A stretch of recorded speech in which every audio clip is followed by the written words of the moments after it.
everyone, welcome back to Coffee with Crainer. Today I have Hunter Lee on the show. He's a two-time national champion, six-time provincial champion in boxing, a proud member of the Canadian national boxing team. Also graduated from the University of Windsor, member of Kronk Gym, based in Detroit. New location coming soon. Very excited to talk about his profession and all the exciting things he has coming up. Thanks for being here, Hunter. No problem. Thanks for having me, man.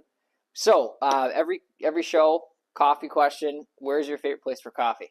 My favorite place for coffee. Here locally, I'm a big Tallulah fan. Okay. I go to Tallulah Cafe. Just the vibes and the energy everywhere. Nice people walking in, a lot of regulars. So I do like to grab coffee there. Sweet. When I'm back Yeah, home. that's definitely a top choice for me. How did you start in the field of boxing? When did you first pick up the gloves? So I was 12 years old, playing a lot of football. Football was my love. I love football. And then I'm 90 pounds soaking wet. I'm just a skinny little kid. Mm-hmm. So I was always telling my mom, hey, I want more like off-season conditioning. I want this and that. But, all that costs a little bit more to do all that little extra training. And my mom couldn't afford it. So she's like, you know what? I'm trying the best to do this and that. We did a little bit of like off-season conditioning stuff. But then my mom was like, well, boxers are in the best shape, And I was like, I mean, sure, whatever. Because all I really wanted is muscles and a six-pack. I'm 90 pounds, man. I know. I'm a skinny kid. I want muscles. I want to be big for football. So she brought me to the local boxing gym, Windsor Amateur. And then I just kind of fell in love with the training and watching how, if you worked really hard, you could travel the world. You could do this and that. And it just kind of went on from there. And what age was this at? 12 years old. 12 years old, okay. And how old are you now? 26. 26, okay. And now fast forwarding to teaming up with Kronk, how did that all take place? So it's honestly, that's what I'm saying. Everyone kind of sees what I am not, and you're so lucky, but through any sport or any business, there's so many ups and downs that you go through. So my original goal was to represent Canada at the 2024 Olympics. Mm-hmm. And so I had originally picked up my stuff after graduating university, moved to Montreal, and put all my eggs. I was like, this is what I want to do. I want to be an Olympian. That's what I want to do. I'm going all in with boxing. Mm-hmm. And so everything was going good. Training with the Canadian national team in Montreal. Everything is just boxing. Everything is boxing. And then on 2023, qualifying for the Olympic year, I blow up my knee in the semifinals for the Olympic qualifications. And everything went from being up here to down here. So then I have to make the decision. They decided to cut my funding for the thing. They said, hey, listen, you can't compete. You didn't make enough points because you didn't win the tournament. Yeah. So now we're cutting your funding. So you I had the choice to either come back home or, just try to figure a way to make this work in Montreal. Mm-hmm. So luckily enough, I got a surgery done really well in London a month after. I was very, very, very blessed. And then I literally just decided, you know what? I was getting my physio done at the National Center, doing whatever I could, training with just hitting the bag, sitting down, something like just so I could continue, just keep getting better. And then it got to the point where I had one more chance to make the Olympics.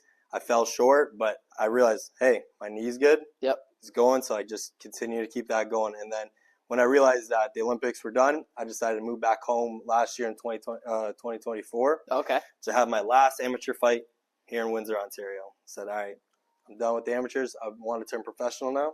Yeah. So I'm going to have it here. And we were supposed to have a Windsor versus Windsor matchup. Injury happened, so it didn't happen 3 days before the fight. So we were looking for an opponent because I sold all these tickets. Everyone's looking for my last amateur fight here in Windsor.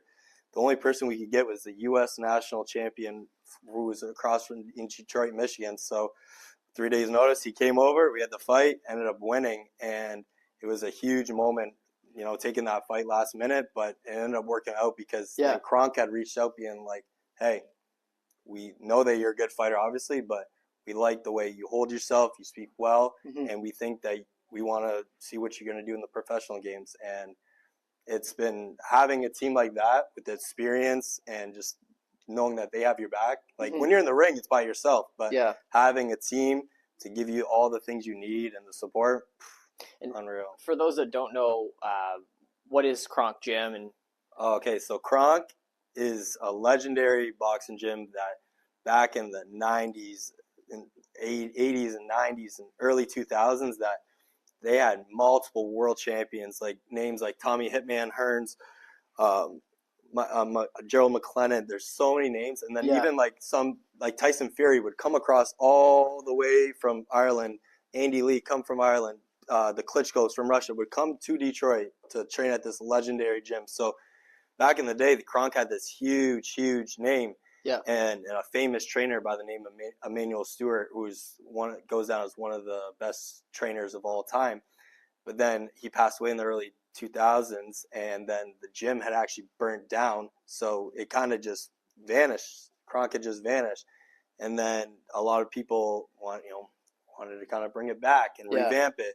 And then finally, over the last 3 years, a couple of people got together and found a spot and revived it. And then it was such an honor for them to come to me, a Windsor-born fighter. I've heard stories about Kronk since I was a young kid. Yeah. And the names, and then they came to me saying, "Hey, we want you to be our first professional fighter." So it honestly, like, I fight with a sense of pride every time, but then having a legendary gym like that you're fighting with, and they have like the legendary gold trunks that, like, so if you see me fight anytime, it's with these gold trunks that like the best of all time of all war. So that's sweet. Yeah, that is super cool. And you mentioned amateurs and now being on the professional side. What's the difference for those that don't know? Like, how do you get to that level? Okay, so from being an amateur, well, the simple thing is, as an amateur, you're not getting paid. As a professional, you are getting paid for a fight. Then it goes to, you're going to be wearing smaller gloves. You're not going to be wearing a headgear no more. You don't wear a shirt. You have trunks. And then the rounds can go, in amateur boxing, it's only 3-minute rounds. And then pro, you start at 4, then you go to 6, then you go to 8, 10, and then the big championship belt is 12 rounds. So it almost becomes a different sport. I tell people that in an amateur fight, you only got 3-minute rounds. So it's almost kind of like a sprint almost. You got to kind of go. Like, if you lose one round, you got to win the next 2. But that's where you kind of slow your game down and pick your shots a little bit more in the professional game. So it's been an adjustment for me learning, because I had such a vast amateur background. Yeah. But now I'm learning as the pros, and it's been great so far. And since you were 12, is there anyone that you looked up to or had a coach along the way that showed you the ropes? Oh, I've been very blessed to have so many great coaches throughout my life. Yeah. Charlie Stewart was one of the first ones who, when I started at Windsor Amateur, we had like so many great fighters there that like when I first started in 2012, I was starting boxing, and there was a woman named Mary Spencer who went to the Olympics in 2012 that year. So when I'm first starting boxing, I'm watching this woman getting ready to represent not only Canada, but Windsor, Ontario at the London Olympics, being the first woman Olympian. So I had the opportunity to just get up in the morning and train with her, doing this and that, seeing what it takes to get to that level. And Charlie's style was just all right, we're going to train so hard that no one's going to be in better shape than you. And like, that was just what kind of stuck with me. So if you want it, you got to get up. So like, that meant like before high school, before grade school, like, he's at my door at 5 a.m. being like, "Hey, going for a run." Then after your run, you shower, get changed, get ready for school. And then after school, he's picking you up at school and be like, "All right, now we're at the gym." And then you got to do homework. And it's just like, oh my gosh. But it's like, that was instilled in me so young that's what I knew. Like, all right, if you really want to do this, this is what it kind of takes. This thing. So he was a really great person to have to start off. And then I had Cedric Ben, who helped me win my first nationals and helped me just the importance of defense. Because everyone wants to think about boxing and think about it's all punch, punch, punch. But punches are coming back too. And to have longevity, you got to make sure you don't get hit. So moving your head, stepping out, moving your feet. So he was huge in my career too. Then I had all the Canadian national team coaches, and now my coach, Third Chambers, who's like, I call him the modern day Mr. Miyagi, because just some of the things that I remember he came, like, the first time I'm working with him, just like, "No, that's wrong. That's wrong." And just like little things.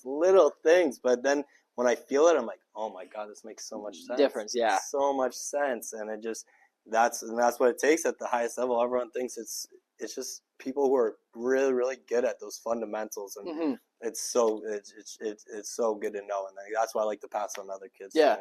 And now you're doing a lot of coaching. I do like a lot of kids coaching, especially just because I remember when I was a younger kid and like in a boxing gym, like you like that's what was the nice part. You doing your workout, but then you look at the ring and you're watching the older guys, the professionals, the guys who are going to nationals and stuff like that, and you're just watching them, and they pick off that, and you just learn so much because you're a kid, and you just look. So I remember when those guys would give me some time, I'd be like, oh my god, that's so good. So even I might be traveling here and that when I have time to stop into a local gym or even go to fights, like when we host a card, like Border City will host a card, always try to make sure to come by and say, hey, good work, man, good work, because that stuff means a lot. Oh yeah, 100%. It might be a little bit to myself, but to them, they're like, yeah, oh my god, like that. And I remember that feeling as well. So it's something that I remembered, and I know I want to. Yeah, you want to pass that on. Yeah. So it's good. What does training look like for a professional boxer? It's a lifestyle. Yeah. It's a lifestyle. Tell us about that. Yeah, I know it's crazy workouts, man. Like I used to work I work out every day, but I went a few times to Fighting Island in Amherstburg just to be around other boxers. Like, not that I'm a boxer, but be around boxers. Yeah. And I was exhausted after one workout. Like the amount of cardio you put through. What does it, training look like for you? It's a lot, and like you said, it's a lot of cardio. So I'm always doing my runs or bike riding or even swimming, depending on the time of year here. Yeah. But so it's also I start my day. I'm someone personally I like to get my cardio done right in the morning. So it's the first thing I do. I wake up, have something light to eat, do my run, do my cardio or bike ride, get that done. And then nutrition is so big. Everyone always wants to talk about the training, but you got to fuel your body properly. So after every workout and even before workout, even if I'm losing weight, I still have to eat, properly fuel myself for the workouts. So I do that, rest, and then around 3 o'clock, I'll have my boxing workout where I'll either be, I'm starting off, jump rope in, shadow boxing in the bag. Yep. And sometimes you go in there and you spar and you're practicing. Your coach is giving you something to work on. I want you to work on using this, using that, trying different things. So there's we're going to work on towards a fight, or if I don't have a fight lined up, just something, hey, we need to improve on that. So, and then after that, I like to do, especially after my injury, I do a lot of like mobility, recovery. I don't skip out on stretching because that feeling that like having to go through rehab and surgery, that was one humbling experience that I said, I don't want to go through that again. Yeah. So I know injuries happen, but if I can do anything to, spend a little bit extra time foam rolling or stretching, hey, I'll do it. I'll make sure I don't have to do that again. Yeah, man. Now you've had some pretty cool experiences. I follow you on social media and have, hung out with some pretty cool boxers. Jake Paul including, like, what's the connection there? How did that happen? So that is because my boxing coach and his boxing coach are the same guy. So Third Chambers, based out of Detroit, is Jake Paul's head boxing coach. So when I had my last amateur fight, he had came back to Detroit and he was looking to pick up get some more fighters. He wanted to take some more professional fighters. And it's honestly kind of ironic enough because he used to be a Kronk fighter too. And Kronk had reached out to me separately and he reached out to me separately without them really knowing. And he was just hearing around, hey, there's this kid from Canada that just keeps crossing over, just, trying to get, no.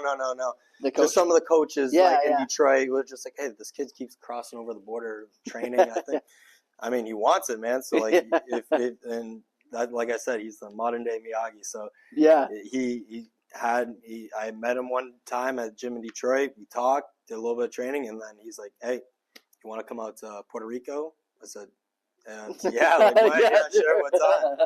And so then I went out there for the training camp for when Jake was fighting Mike Tyson. But I had to tell people, it's like, hey, I'm not here for Jake. I'm not here for Jake's training camp. I'm here for like my own training, and then Jake has his training. So it works out nice. Jake is super nice guy, and like he allows that. Like a lot of these celebrities wouldn't really like, I don't want this kid here, this and that, but it was nice to earn their respect and really show like, hey, I'm not here just to be here at this training camp. Like I'm just here to work on me and get better. And then they saw it, and that's why I was able to come back and be invited and be welcomed back in the gym as like, hey, this kid works hard. We're both here working hard, and that's what's nice. Like at the end of the day, we're all just people, but it is cool to see like some of the people that come into the camp and this and that. I'm like, Absolutely. man, I'm just a kid from Windsor, but Yeah. that's what hard work really does for you. You can get you 100%. someplace you never really thought. So Yeah. at the end of the day, like I like to say, everything happens for a reason. As much as I really wanted to be an Olympian and represent Canada in 2024, Mm-hmm. if I don't come back home and fight that last amateur fight, these people Everything would have been different. Yeah. Don't know what would happen. Yeah, the Olympics could have brought some opportunities, I'm sure, and that would have been an amazing experience that I still wish I could have happened, but I think this is the path that was supposed 100%. to be happening. So yeah, that's what I take from it now. So as much as sometimes you're down, you're like, damn, I wish this. You just gotta keep going, because if that didn't happen, I wouldn't have had this last year of being able to do the things I've been able to do and meet the people I have and learn what I've been able to learn. So 1000%, man. Any advice to young boxers out there that are looking to come to the professional level one day?